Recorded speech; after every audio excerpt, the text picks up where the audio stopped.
Sledujete Svet 11, 11 svetových správ, pravdivo, inšpiratívne a bez komentára v 11 minútach. Vitajte.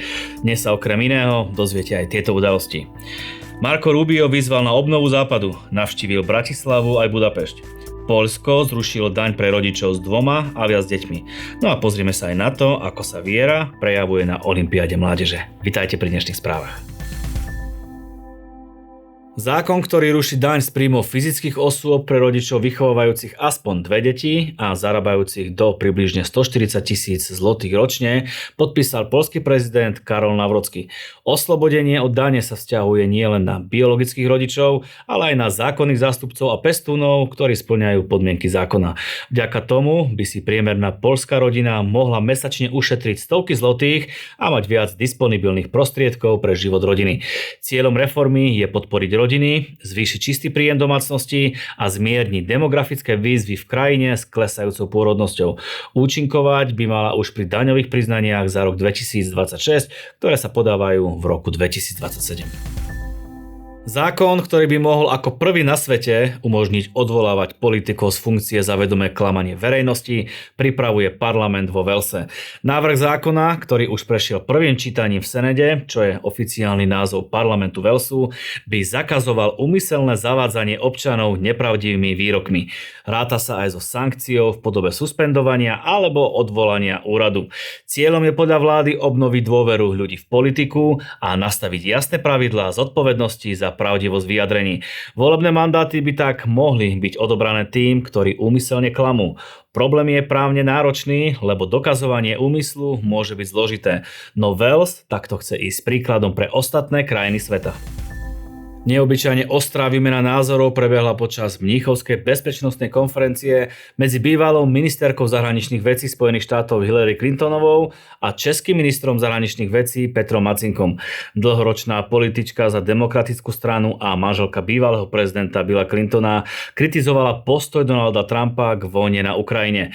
Vyhlásila, že jeho prístup je hanebný a že Ukrajina bojuje aj za hodnoty slobodného sveta. Nováčik v politike na poste šéfa českej diplomacie oponoval.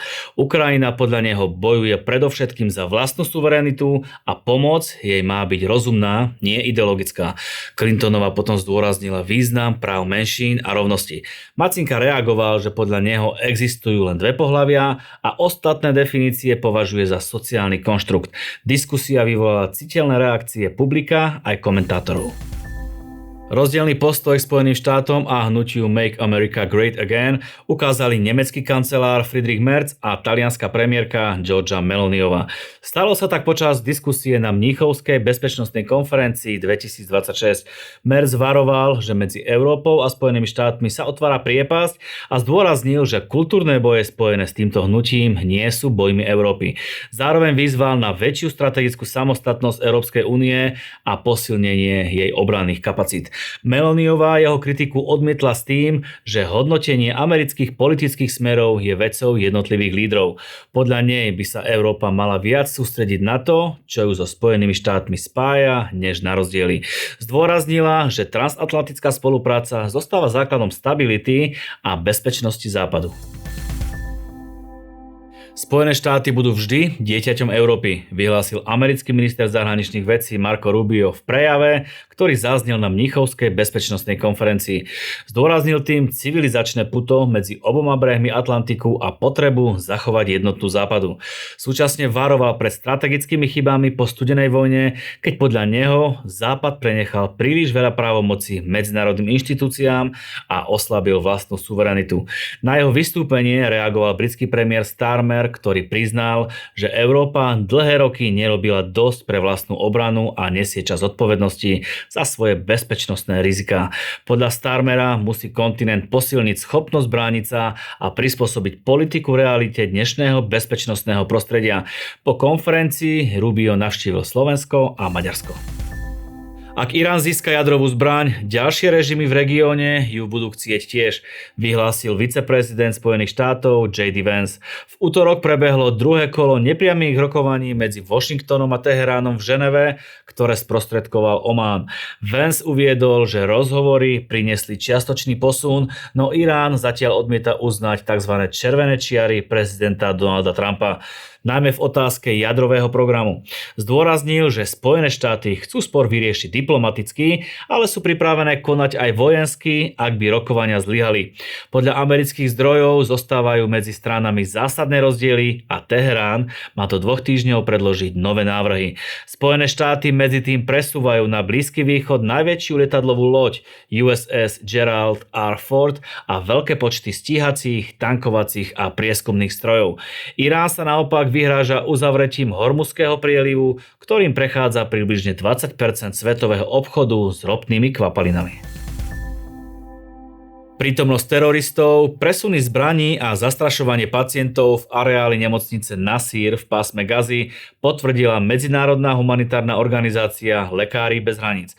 Podľa jej personálu išlo o incidenty teroristov, ktoré organizácia zaznamenala priamo na mieste a pre ktoré v januári pozastavila časť neakutných zdravotníckych aktivít. Zistenia zodpovedajú dlhodobým tvrdeniam Izraela, že teroristické hnutie Hamas využíva civilnú infraštruktúru vrátane nemocníc na vojenské účely. Bezpečnostní analytici upozorňujú, že takáto taktika slúži na krytie teroristov a zároveň vytvára mediálny tlak na Izrael, keď proti ním oprávnene zasiahne. Právni experti dodávajú, že zdravotnícke zariadenie môže podľa medzinárodného práva stratiť chránený status, ak je využívané na vojenské operácie. We're now, as you can see, in an MRI room. I don't know when this was used the last time. But it is definitely an MRI machine. And if you follow me behind the MRI machine, I'll show you what our troops exposed just minutes ago. In military terms, this is a grab bag, grab and go of a Hamas combatant. And if you zoom in and we get some light over here, what you'll be able to see is military equipment. There is an AK-47.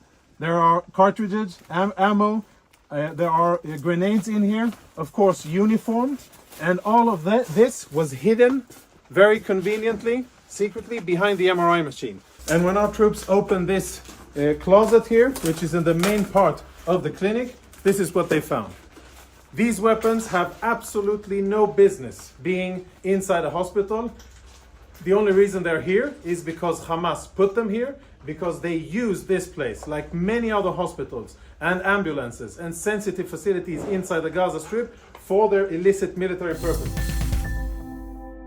Zákon, ktorý rozširuje právnu ochranu nenarodených detí a považuje úmyselné zabitie takéhoto dieťaťa za vraždu, podpísala guvernérka Portorika Jennifer González Colón. Novela trestného zákonníka nadobudla účinnosť 12. februára 2026 a oficiálne uznáva nenarodené deti ako ľudské bytosti v rámci trestného práva. Tento krok nadväzuje na skoršiu úpravu občianskeho kódexu, ktorá už priznávala nenarodenému dieťaťu právnu osobnosť od počatia. Zástancovia hnutí za ochranu života zákon vítajú ako historický krok.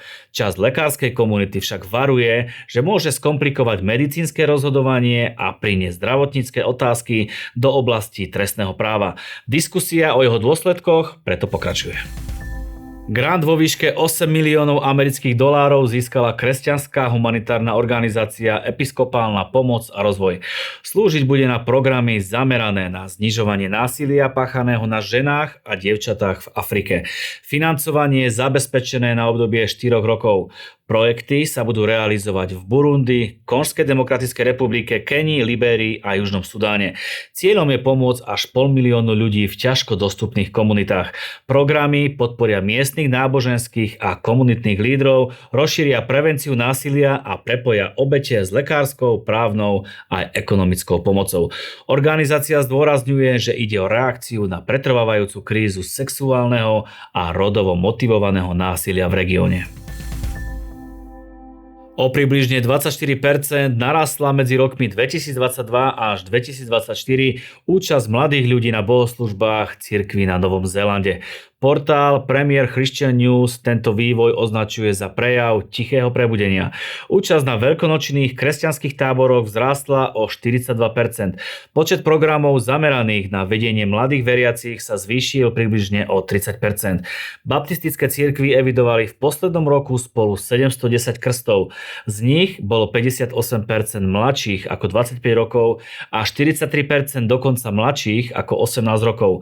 Verúci cirkvi hovoria, že mnohí mladí prichádzajú bez predchádzajúceho náboženského pozadia. Sami čítajú Sväté písmo a otvorene hovoria o viere vo svojom okolí. Na zimnej olympiáde mládeže v Miláne a Cortine vzniklo nové duchovné hnutie medzi kresťanskými športovcami. Médiá ho nazvali ako Christian Winter Olympics. Športovci z rôznych krajín sveta počas hier nielen súťažili, aktívne sa stretávali, spoločne sa modlili a zdieľali svoju vieru. Sprievodné duchovné programy zahŕňali modlitby, biblické štúdie, aj rozhovory o význame viery v športe a v osobnom živote. Účastníci zdôrazňovali, že vieru v Krista potrebujú mimo športovísk aj priamo uprostred silnej olympijskej konkurencie. Organizátori veria, že takéto stretnutia posilňujú komunitu kresťanských športovcov. Zároveň môžu inšpirovať ďalších, aby žili vieru aktívne nie len počas hier, ale aj v každodennom živote. Z dnešných správ to bolo všetko. Ďakujeme vám za pozornosť. Prajeme všetko dobré.